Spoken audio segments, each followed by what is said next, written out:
Señores,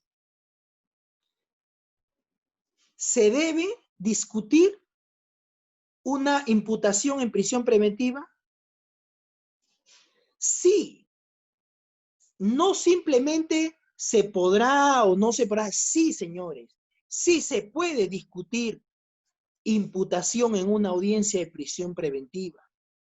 Y si algún juez en algún momento, invocando el recurso de casación 626-2013, Moquegua, en su considerando 18º, nos dice y nos dijo de esta manera: no podemos discutir imputación en la audiencia de prisión preventiva, primero por esta razón.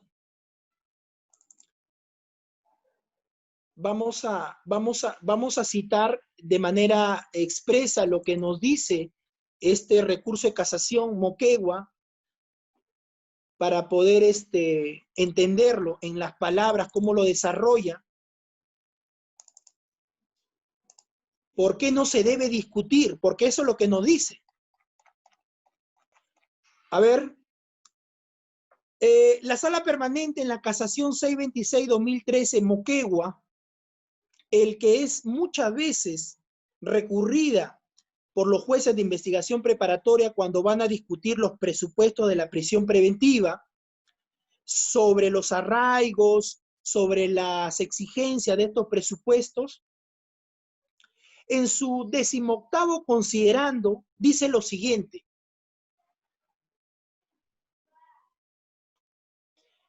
lo primero que se tratará será sobre los graves y fundados elementos de convicción. El fiscal relatará los hechos y argumentará la intervención del imputado sobre la base de los elementos materiales obtenidos que sustentarán sus dichos. El juez dará la palabra a la defensa para que exponga lo necesario, siendo la función del órgano jurisdiccional hacer la audiencia para captar la información y expedir resoluciones orales y escritas. Su labor de dirección es central, evitando desvíos en la discusión de derechos que no corresponden a la naturaleza de la audiencia, proveyendo garantías que también,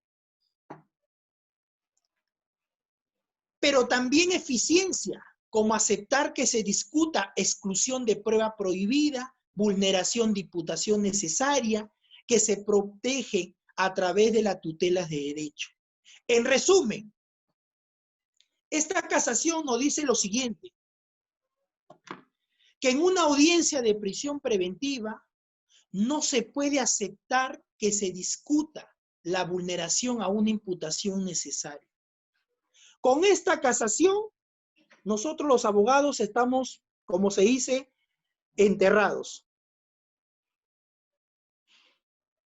Pero no voy a citar jurisprudencia. Voy a revisar el Código Procesal Penal.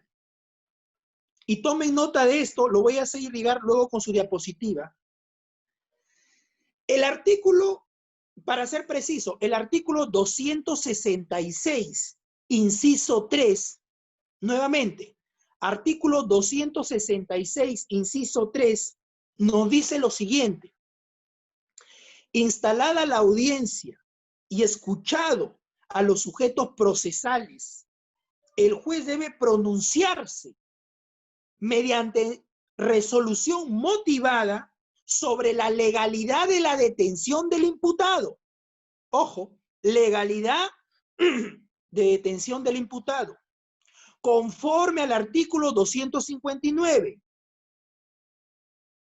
Además, sobre el cumplimiento de los derechos contenidos en el numeral 2 del artículo 71.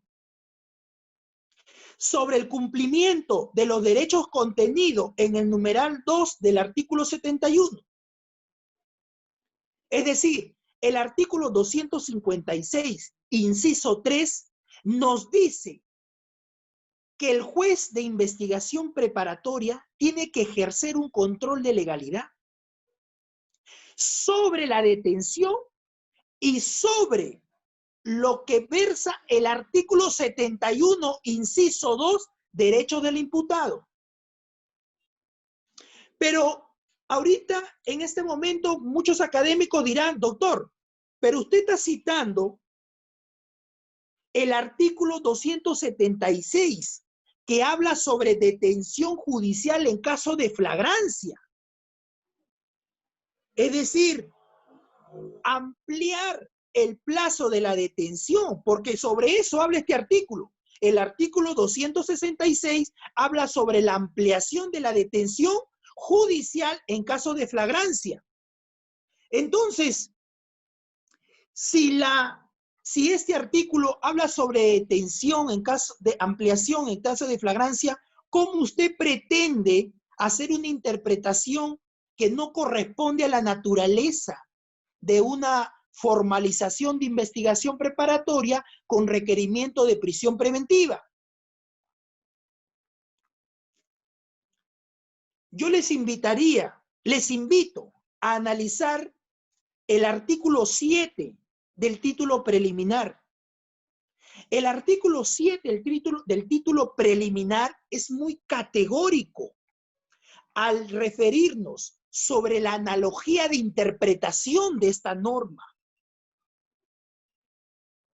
Si tenemos el Código Penal en nuestras manos, vamos al artículo 7 del título preliminar del Código Procesal Penal. Inciso 3. La interpretación extensiva y la analogía quedan prohibidas mientras no favorezcan la libertad del imputado o el ejercicio de sus derechos. Si yo hago una interpretación de analogía que favorezca al imputado del artículo 266, inciso 3, sobre un control de legalidad por parte del juez de investigación preparatoria, ¿estoy haciendo algo errado? ¿O estoy haciendo algo que me dice el Código Procesal Penal? Entonces, ¿por qué muchos académicos, profesores de derecho, llegan a la conclusión que en una audiencia de prisión preventiva no se puede discutir imputación? Si el artículo 266, inciso 3, dice que el juez tiene que emitir una resolución motivada sobre la detención bajo los presupuestos del artículo 259 en el caso de flagrancia y sobre el fiel cumplimiento del artículo 71, inciso 2, derechos del imputado. Conocer los cargos que se le imputan, es decir, conocer la imputación. Si yo hago una interpretación extensiva que me permite el Código Procesal Penal en su artículo 7 de su título preliminar, yo estoy en todo el derecho de exigir al juez de investigación preparatoria que en la audiencia de prisión preventiva pueda cumplir con esa exigencia de imputación. Ahora, si la naturaleza de la formalización de la investigación preparatoria ha sido como consecuencia de una detención preliminar y no me ha permitido buscar una tutela de derechos por una ausencia de imputación necesaria, lo puedo hacer en ese momento. En la audiencia de prisión preventiva, ya habiéndose comunicado la formalización y la continuación de la investigación preparatoria, porque no hay tiempo.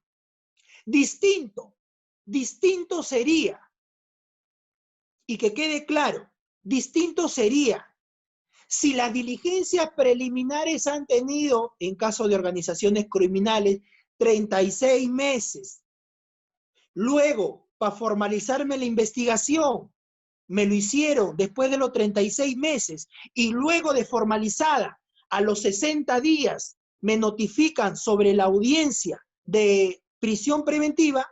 Yo no me voy a ir a la audiencia de prisión preventiva a discutir imputación, porque desde la fecha de notificación de la formalización de investigación preparatoria, tuve 60 días para observar que la formalidad de la investigación preparatoria carece de imputación necesaria.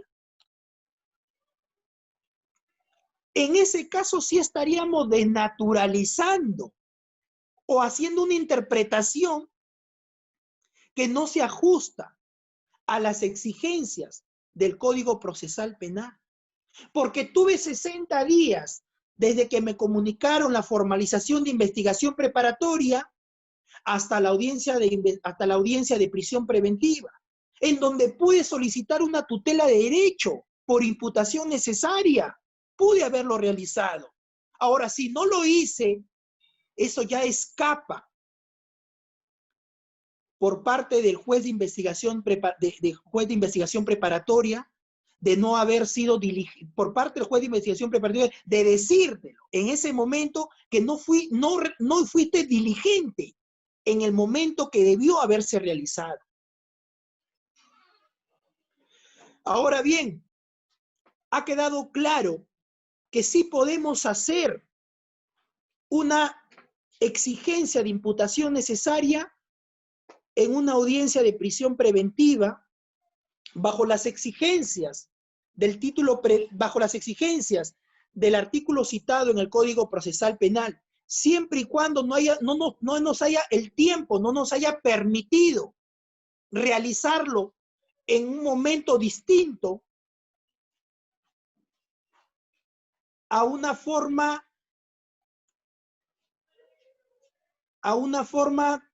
como nos convocan a prisión preventiva habiéndose ya formalizado la investigación preparatoria. No solamente tenemos los artículos citados.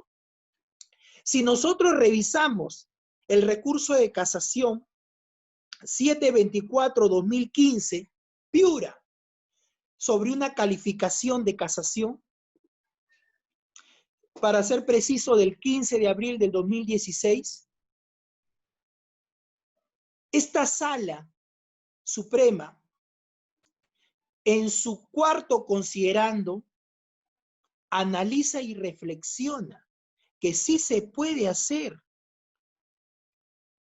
una exigencia por una ausencia de imputación necesaria respecto a la imputación que se estaría realizando y que no estaría cumpliendo con ser clara y precisa y además circunstanciada. Para ser preciso, dice lo siguiente: en tercer lugar, ya existe un cuerpo de doctrina jurisprudencial. Me estoy refiriendo a la casación 724-2015 Piura. En tercer lugar, ya existe un cuerpo de doctrina jurisprudencial acerca de la prisión preventiva, acerca del estándar de actos de investigación o de prueba. Estamos hablando del primer presupuesto de la prisión preventiva, fumus delicti. La probabilidad delictiva o la sospecha vehemente o indicio razonable de criminalidad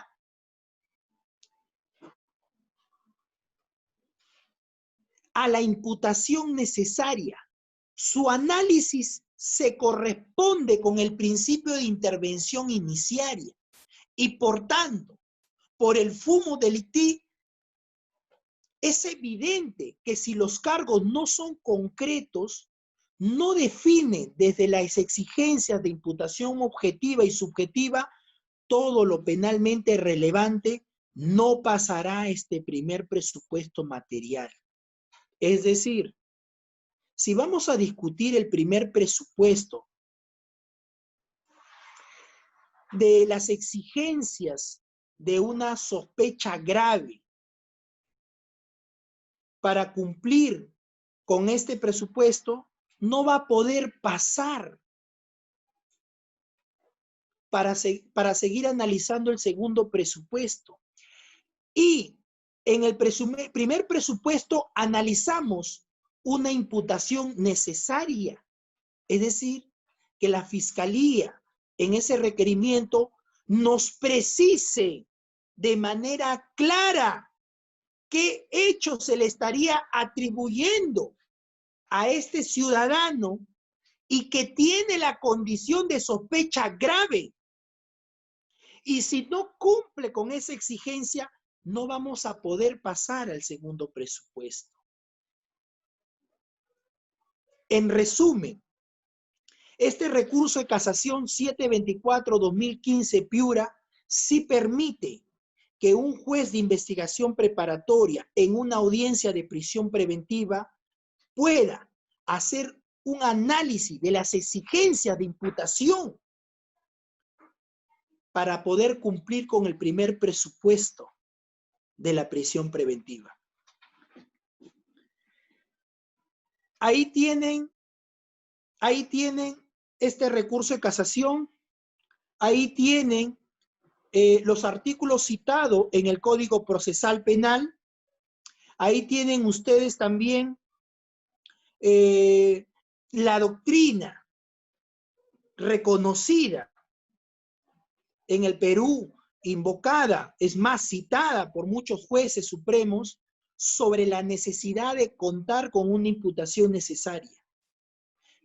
Si estas citas jurídicas no resultan suficientes para exigir una imputación necesaria en el estadio que nos encontramos, no se va a poder cumplir con los principios tanto de legalidad como de defensa procesal. La imputación como acción por parte del Ministerio Público no solamente tiene una naturaleza, digámoslo, estrictamente de cumplir con principios rectores de legalidad, sino también cumplir con la garantía del derecho de defensa.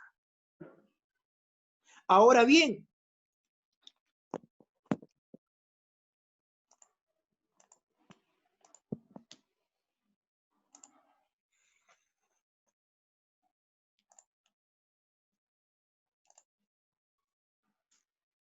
si nosotros revisamos